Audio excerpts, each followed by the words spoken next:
Have you ever gotten all the way to the front gate at Disney World only to be told you can't come in? Yeah, it happens way more than you think. Disney security is intense. They stop thousands of people every year for the same 10 things. Some are honestly just mistakes with an easy fix, others lifetime bans. Today I'm breaking down the 10 most shocking reasons you can get denied entry into Disney World in 2026 and how to avoid those things.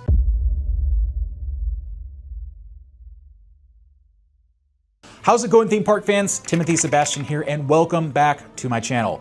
If you're new, I love giving you the real, honest scoop, updates, reviews, and all things related to theme parks. Today we're diving deep into the 10 biggest reasons people get turned away at Disney World gates.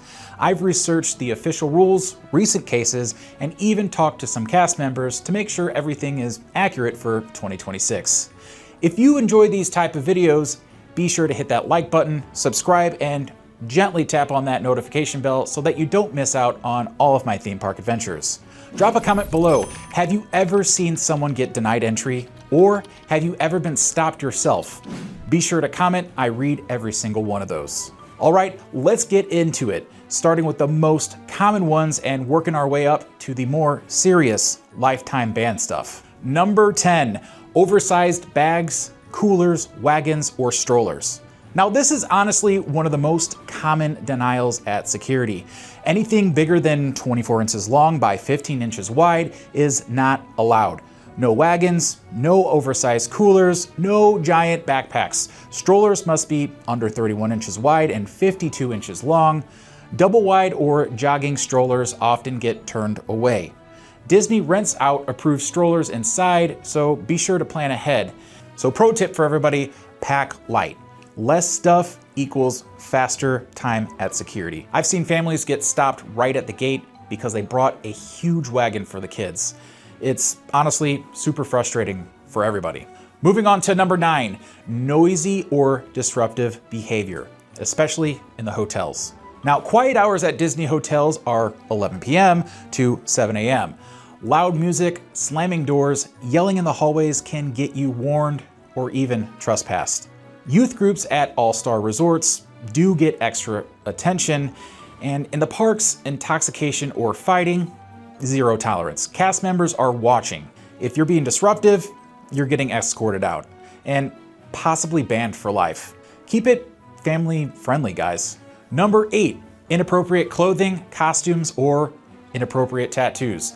No masks that block vision, no scary costumes, or no objectionable t-shirts or tattoos are allowed in the parks. Costumes are allowed for kids under 14. Security checks this at the front gate. If it's too revealing, too torn, or drags across the ground, you're gonna be denied. Disney is a family environment. They enforce those rules very hard. Number 7, bringing loose ice, dry ice, or food that needs to be heated or refrigerated. Loose ice is a slip hazard, and that's banned. Reusable ice packs are fine, but dry ice, no, that's dangerous and it's not allowed. You can bring outside food, but no microwavable items. So no hot food, no pungent smells like smelly fish sandwiches.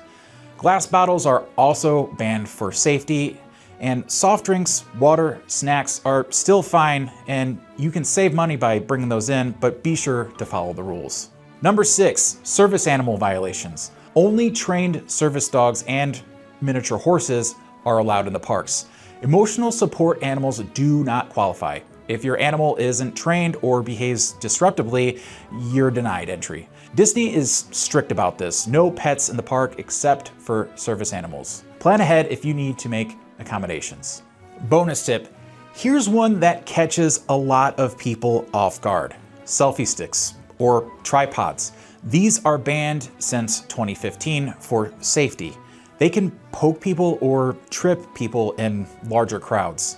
Now, monopods and tripods are okay if they fit in your backpack, but selfie sticks, those are gonna be confiscated by security. I've seen vloggers get turned back, and I've honestly made that mistake myself. It's super annoying, but it's to keep everyone safe. Number 5, smoking or vaping inside the parks or hotels. No smoking, including vapes, inside the parks.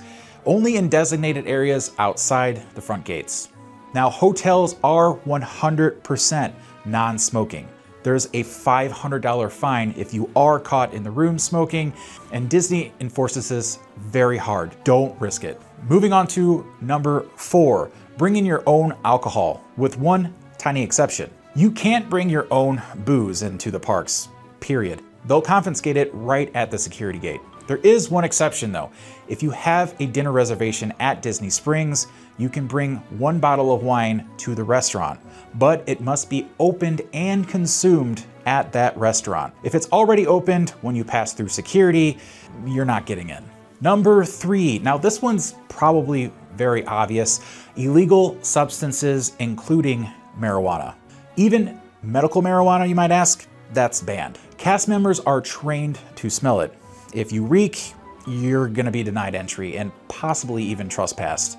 Disney has a zero tolerance policy, which means no second chances. Number 2, disruptive behavior or intoxication at the parks. Fighting, yelling, being intoxicated, Disney has zero tolerance for those. Disney trespasses about 70 people per day for rule breaking or breaking the law. Serious cases like assault or climbing structures that you're not supposed to will lead to arrest and ultimately lifetime bans. Keep it family friendly. Cast members are honestly always watching. And moving it down to number 1, this one's also probably very obvious, but weapons, even the tiny ones. Disney security is better than most airports. They catch firearms, knives, pepper spray, even pocket knives every single day. So with that being said, Disney is a private property. Zero tolerance for weapons of any kind. If they find anything, you're going to be escorted off the property, trespassed for life, and in many cases, and even arrested by Orange County deputies. A recent experience was a guy had a handgun in his backpack, security scanner lit up, he tried to hide it, got arrested right on the spot. Even ammo or a multi-tool can get you denied. Leave it in the car or the hotel locked up. Just don't risk it. And here's one final lesser known reason as a bonus for you all as a thank you for watching until the end. Balloon animals in Animal Kingdom. Now, not many people know this, but balloons are banned specifically in Animal Kingdom. And this is to protect the animals. If they pop and the animals eat the pieces, it can cause serious harm. With that being said, you can bring balloons to other parks like Magic Kingdom, but not at the Animal Kingdom. If security sees one, it's gonna unfortunately be confiscated or you'll be denied entry. It's a super specific rule, but it's for animal safety. So there you have it, 10 shocking reasons people get denied entry into Disney World in 2026. Plus that bonus one that I said at the end. Some are honest mistakes, others are pretty serious. All you gotta remember is just follow the rules, pack smart, and you'll have a very magical day. What surprised you the most? Have you ever seen someone get turned away? Drop it in the comments below. I read every single one. With that being said, if you enjoyed this video, be sure to hit that like button, subscribe, and consider gently tapping on that bell icon to turn on notifications so that you're up to date with all of my theme park adventures. And be sure to also check the description for the Amazon Prime trials as well as different Amazon perks that I have available for you below. These definitely do help out my channel, and Amazon Prime days do come around quite often. So if you're able to take advantage of these perks, these help my channel, as well as being able to allow me to record videos like this. So definitely, I appreciate you checking those links out as well. I know. A lot of folks are either Team Disney or Team Universal. But if you've ever been curious on how Epic Universe became to be and the lore with its backstory behind it, be sure to check out this next video so that you can see what that's all about. Thank you once again for watching, theme park fans, and I most certainly appreciate you taking the time out of your day to watch this video. I'm Timothy Sebastian, and I look forward to seeing you in the next one.